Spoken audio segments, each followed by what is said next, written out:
नमस्कार प्रेक्षकांनो, लग्नानंतर होईलच प्रेम मालिकेच्या आजच्या प्रोमोमध्ये काव्या नंदिनीला म्हणत असते, आपल्या आहोंनी आपल्यासाठी साडी निवडून देण्यात मदत केली तर मग आपला बस्ता खास होणारच ना.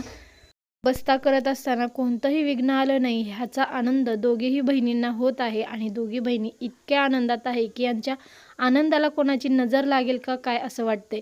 तर नजर लागण्यासारखं झालंच आहे. इथे रम्याची नजर ह्या दोघी बहिणींच्या आनंदाला लागणार आहे आणि तर वसुंधरा वारंवार रम्याला समजवण्याचा प्रयत्न करत आहे. रम्याने पांढरी साडी लग्नात घालण्याचा निर्णय घेतलेला आहे आणि यावरती वसुंधरा म्हणत असते, आपल्या घरामध्ये एखादी व्यक्ती वारली तर ही पांढरी साडी घालतात, तर तू असं का वागतेस. आणि यावरती रम्या शांत बस आई, पुढे काही बोलू नकोस असा इशारा करत रम्या वसुंधराला धमकी देताना दिसणार आहे.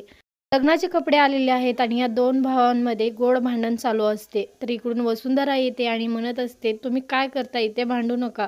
काव्या आणि नंदिनी ह्या दोघींना फेस मास्क लावून रम्याने त्यांना झोपवलं आहे आणि हे ऐकून जीवा आणि पार्थ या दोघांनाही आपापल्या जोडीदारांची काळजी वाटायला लागते. तर वसुंधरा सुद्धा इथे जीव तोडून रम्याला समजवण्याचा प्रयत्न करते, पण रम्या मात्र समजून घेण्याच्या मनस्थितीत नाही. तर ह्या लग्नामध्ये ती नेमका काय गोंधळ घालेल हे पाहायला विसरू नका.